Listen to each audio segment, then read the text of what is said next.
Bandaging और dressing. तो dressing की डेफिनेशन क्या निकल के आती है, किसी भी एक्सीडेंटल घाव या चोट या इंजरी और सर्जिकल घाव या इंजरी को कवर करने के लिए हम क्या करते हैं, ड्रेसिंग करते हैं, ताकि किसी प्रकार के इन्फेक्शन से उसे बचाया जा सके। अब उसकी प्रोसीजर क्या होती है, सबसे पहले क्या करते हैं हम बैंडेज को सेलेक्ट करते हैं। बैंडेजिंग आपने पढ़ा हुआ है कि बैंडेजिंग कितने टाइप की होती है, आपकी 2 टाइप की होती है, एक होती है रोलर बैंडेज और एक होती है ट्रायंगुलर बैंडेज। रोलर बैंडेज में भी टाइप्स क्या आते हैं आपके, फर्स्ट होता है सर्कुलर बैंडेजिंग, सेकंड होता है स्पाइरल बैंडेजिंग, थर्ड होता है रिवर्स स्पाइरल बैंडेजिंग और फोर्थ होता है फिगर ऑफ 8 बैंडेजिंग। ड्रेसिंग की प्रोसीजर करेंगे हम, तो ड्रेसिंग की प्रोसीजर के लिए हमें आर्टिकल्स की आवश्यकता होती है। तो आर्टिकल्स क्या क्या होंगे हमारे पास, सबसे पहले ट्रे होगी जिसमें हम सारे इक्विपमेंट्स को कलेक्ट करेंगे। फर्स्ट आते हैं आपके क्या, बैंडेज के लिए, बैंडेज ड्रेसिंग के लिए बैंडेज होना चाहिए, कॉटन होना चाहिए, आपके पास में एंटीसेप्टिक सॉल्यूशन होना चाहिए जिससे कि हम इंजरी को क्लीन करेंगे। उसके साथ आर्टरी फॉर्सेप होगी, सीजर होगी, ग्लव्स होंगे, एंटीसेप्टिक सॉल्यूशंस होंगे, एंटीसेप्टिक क्रीम होगी जिससे कि इंजरी जल्द से जल्द ठीक हो जाए। कोई एक आ जाइए आप। ठीक, इनके हाथ में चोट लगी हुई है, अब हमें क्या करना है, ड्रेसिंग के थ्रू इन्हें कवर, इनकी इंजरी को क्या करना है, हमें कवर करना है। तो ड्रेसिंग के लिए सबसे पहले क्या करना है कि कोई भी प्रोसीजर करने से पहले हमने आपको बताया हुआ था कि हैंड वॉश करना है। ठीक, तो सबसे पहले आप खुद के हैंड वॉश करोगे, हैंड वॉश करने के बाद में ग्लव्स वेयर करोगे। तो ग्लव्स वेयर करने का तरीका भी आपको बताया गया था, 2 हैंड की हेल्प लेना है और इसे इंसर्ट करना है, बाहर की ओर टच नहीं करना है।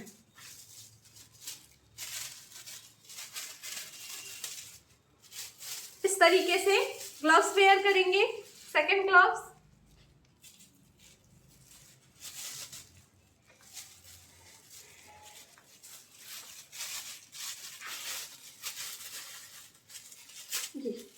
ग्लव्स पहनने का तरीका हमने ग्लव्स वेयर कर लिया है। अब क्या करेंगे, प्रोसीजर को करेंगे। इससे पहले हमें क्या करना है, जिस भी पेशेंट की हम ड्रेसिंग करने जा रहे होते हैं या कोई भी अदर प्रोसीजर करने जा रहे होते हैं, तो हमें क्या करना है, सबसे पहले उस प्रोसीजर के बारे में पेशेंट को इंस्ट्रक्शन देना है, ताकि ड्रेसिंग के द्वारा जब हम किसी टिंचर का या ऑइलमेंट का यूज करते हैं और जब उसे पेन होता है तो उसके बारे में वो पहले से खुद को रेडी कर सके। ठीक, तो ये प्रोसीजर करने से पहले हमने पेशेंट को बता दिया हुआ है कि हमने आपकी ड्रेसिंग करना है। ड्रेसिंग के लिए जो भी आपको जलन होगी या फिर जिस प्रकार के ऑइलमेंट से जलन या पेन होगा तो उसके लिए आप रेडी रहिएगा। ठीक, सबसे पहले क्या करना है, इंजरी वाले एरिया को क्लीन करने के लिए, इस एरिया में इंजरी हुई है, इस वाले एरिया को क्लीन डाउन वाली प्रोसीजर से क्लीन करते हुए जाना है और इसे क्या करना है, किडनी ट्रे में डिस्कार्ड कर देना है। उसके बाद में हम क्या करेंगे, एंटीसेप्टिक सॉल्यूशन में डिप कॉटन लेंगे, उसके बाद में उसे भी सेम प्रोसीजर से अप एंड डाउन तरीके से क्लीन करेंगे। क्लीन करने के बाद में हमारे पास जो भी ऑइलमेंट होते हैं जो कि हमें इंजरी को जल्दी से जल्दी रिकवर करने के लिए यूज करना होता है, उस ऑइलमेंट को इसके ऊपर अप्लाई कर देंगे।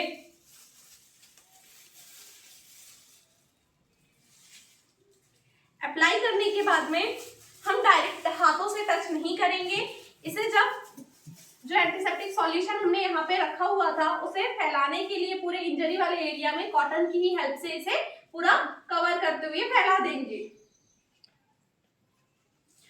अब हमारे पास में इसे कवर करने के लिए गॉज पीस है, गॉज पीस से हम क्या करेंगे, इस इंजर्ड वाले एरिया को कवर कर देंगे। कवर कर दिया हमने, ये हमारी होती है ड्रेसिंग की प्रोसीजर कंप्लीट। अब इसमें हम क्या करेंगे, बैंडेजिंग की प्रोसीजर।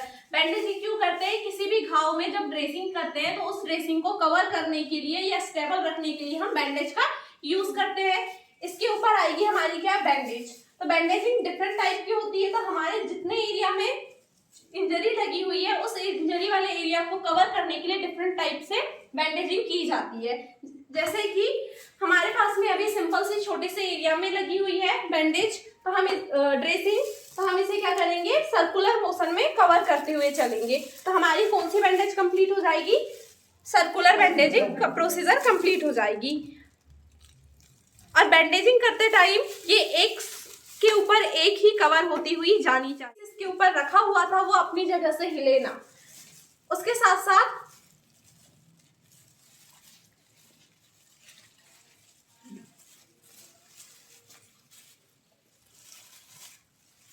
इसे इतना ही कवर करना है जितना कि वो ज्यादा ना टाइट हो ना ज्यादा ढीला हो, ढीला होगा तो अपनी जगह से हट जाएगा, और टाइट होगा तो वो वहां पे और ज्यादा इंजर्ड हो जाएगा।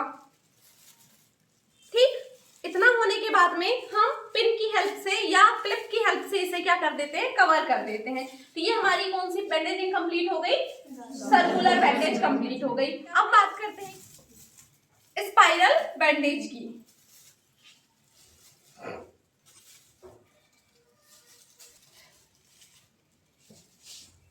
बता देंगे कि स्पाइरल बैंडेज कैसे बनती है, हम उसके लिए ड्रेसिंग नहीं करेंगे, है ना। देखो, स्पाइरल बैंडेज के लिए क्या करना होता है, सबसे पहले सर्कुलर मोशन में 2 टाइम इसे सर्कुलेट कर देंगे। सर्कुलेट करने के बाद में हम इसे स्पाइरल ऊपर की और स्प्रिंग लाइक स्ट्रक्चर में घुमाते हुए लेते हुए चलेंगे। ठीक, तो थोड़ा सा ऊपर 30 डिग्री एंगल पे ऊपर उठाते हुए इसे चलना है।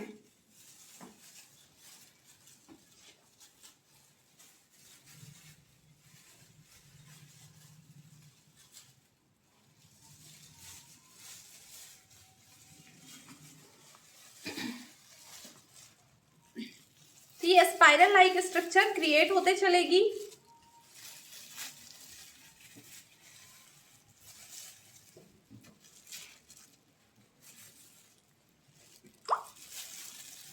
और जितने भाग में इंजरी है उतने भाग में कवर करते हुए लेके चलेंगे, और वहां पे क्या करेंगे, जब एंडिंग पार्ट आ जाएगा तो वहां पे भी हम सर्कुलर मोशन में 2 टाइम सर्कुलेट कर देंगे।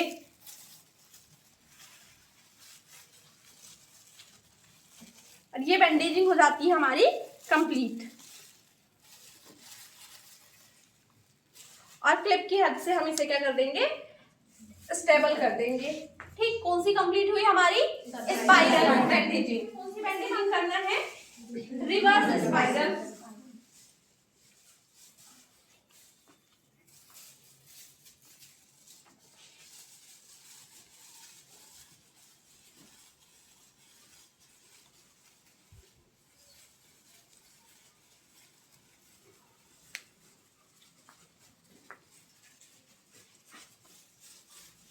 स्पाइरल बैंडेज और रिवर्स स्पाइरल बैंडेज हमेशा हम स्ट्रेट वाले ऑर्गन्स जो बॉडी पार्ट्स होते हैं उसके लिए यूज करते हैं, जैसे थाई हो गया, आपका लेग हो गया, फोर आर्म हो गया और आर्म हो गया। ठीक, अब बात करते हैं रिवर्स स्पाइरल की। तो रिवर्स स्पाइरल के लिए भी सेम प्रोसीजर रहेगी। पहले 2 टाइम इसे फोल्ड करेंगे बैंडेज को सर्कुलर मोशन में।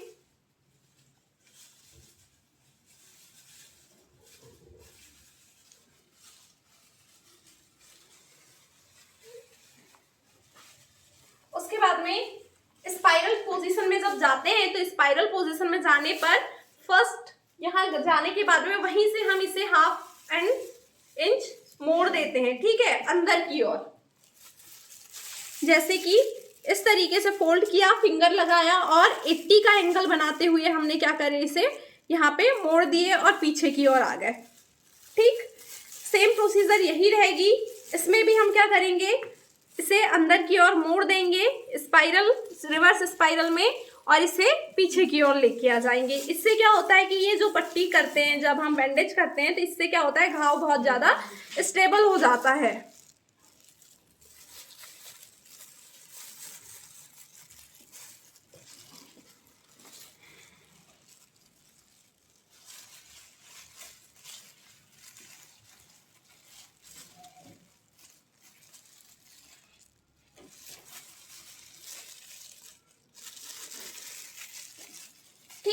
इस तरीके से जहां तक हमारी, फिर हम क्या करते हैं लास्ट में सर्कुलर मोशन में 2 टाइम फिर से उसे राउंड करते हैं और क्लिप लगा देते हैं। ये हमारी हो गई 3rd नंबर की रिवर्स स्पाइरल। अब फिगर ऑफ 8, तो फिगर ऑफ 8 वाली जो भी बैंडेजिंग होती है वो हमेशा जॉइंट वाले भाग पे होती है ना। जैसे एल्बो जॉइंट हो गया, नी जॉइंट हो गया, आपका एंकल लेंथ हो गया, ठीक है, आपकी रिस्ट वाला जो जॉइंट हो गया, इस टाइप के जॉइंट में हमेशा कवर करते हैं बैंडेजिंग।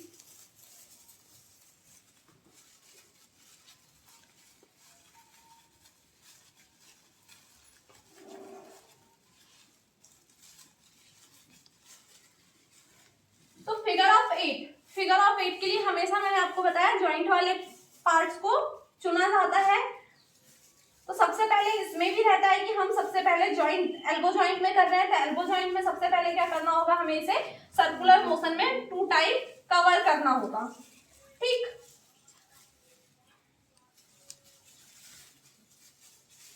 इस तरीके से कवर किया।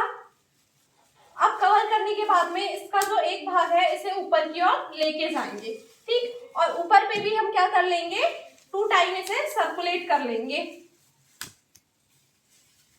सर्कुलेट हुआ, उसके बाद में यही भाग को हम क्या लेके आएंगे, नीचे की ओर लेके आएंगे।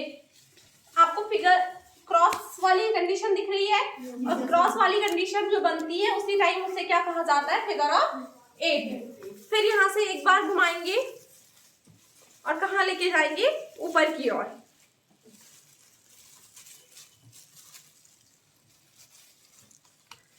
ऊपर की ओर लेके जाने के बाद फिर से हम इसे 1 राउंड यहाँ पे घुमाएंगे और नीचे की ओर लेके आएंगे। इस तरीके से हमारी फिगर ऑफ 8 बैंडेजिंग क्या हो जाती है, कंप्लीट हो जाती है।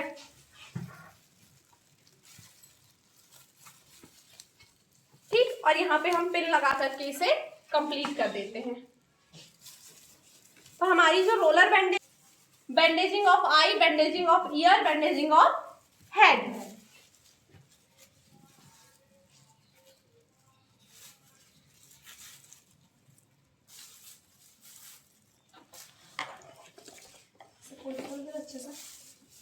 उसके लिए क्या करना है, पेशेंट को सिटिंग पोजीशन में बैठा लेना है। जब हम कहाँ की बैंडेजिंग करते हैं, हेड की या आई की या फिर पूरे ईयर की।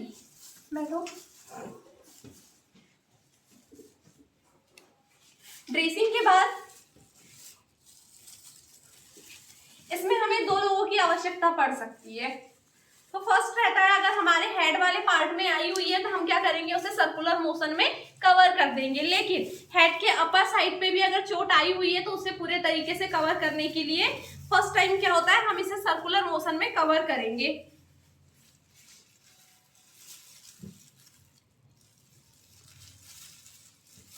हेड की इंजरी के लिए इसे क्या कर दिए, सर्कुलर मोशन में कवर कर दिया, अगर बैक साइड आई हुई है या सामने आई हुई है तो। लेकिन उसके साथ साथ हमें अगर इस पोर्शन में बैंडेजिंग करना है तो उसके लिए क्या करेंगे, हम इस बैंडेज को आगे की ओर लेके जाएंगे हाफ तक, और हाफ करने के बाद में हम इसे क्या कर लेंगे, ऊपर की ओर फोल्ड करते हुए कहाँ लेके आएंगे, बीचों बीच से पीछे की ओर। इसमें हमें 2 लोगों की आवश्यकता इसीलिए पड़ती है ताकि हम इसे यहां से पकड़ के रख सके। ठीक, एक पर्सन सामने से पकड़ के रखता है, पीछे से एक पर्सन, और इसे पूरे कवर करते हुए आगे पीछे हम करते रहते हैं।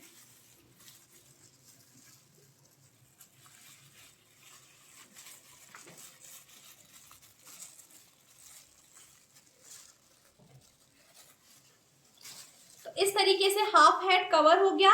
अब यही प्रोसीजर करेंगे और इस साइड का हाफ हेड को क्या करेंगे, हम कवर करेंगे। इसके लिए दूसरी बैंडेज की आवश्यकता होती है, तो हम क्या करते हैं, उसे भी ले लेते हैं।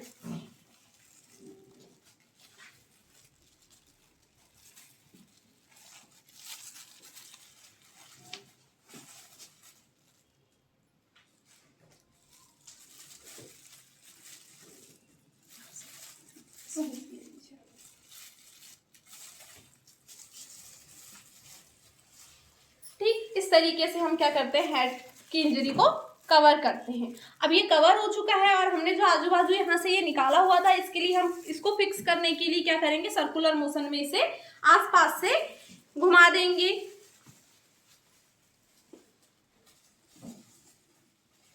तो ये हेड की इंजरी इस तरीके से हम कवर कर देते हैं।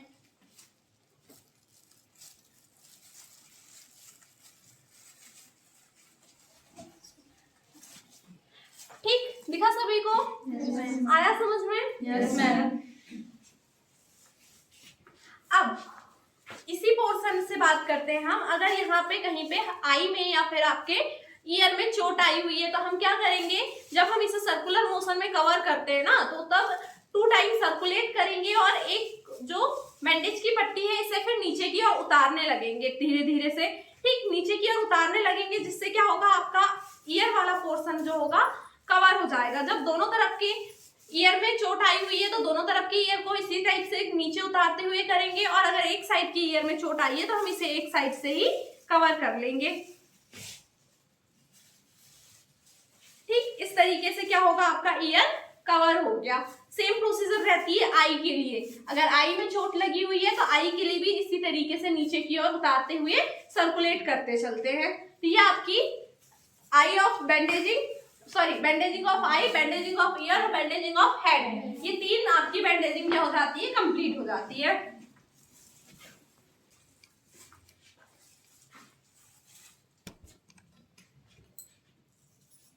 अब इसके बाद बात करते हैं हम क्या, ट्रायंगुलर बैंडेज की। तो ट्रायंगुलर बैंडेज जो होता है वो क्या होता है, ट्रायंगुलर शेप का होता है। ठीक है, तिकोना शेप का होता है, जिसकी बैंडेजिंग के लिए क्या करते हैं हम, शोल्डर, अपने हाथों में लगी चोट होती है या फिर आपके बैक वाली चोट होती है, उसे कवर करने के लिए ट्रायंगुलर बैंडेज का यूज करते हैं। जैसे कि कोई चोट हमें इनके हाथ में लगी हुई है तो हाथ को कवर करना है हमें, तो क्या करेंगे, हमने ड्रेसिंग कर लिया, ड्रेसिंग के बाद बैंडेजिंग कर दिया, अब इसे क्या करना है, हमें सपोर्ट देना है। तो सपोर्ट देने के लिए सबसे पहले उनके दूसरे हाथ को पकड़ करके इस तरीके से इस हाथ को स्टेबल करवाएंगे, उसके बाद में इस बैंडेज को बांध देंगे।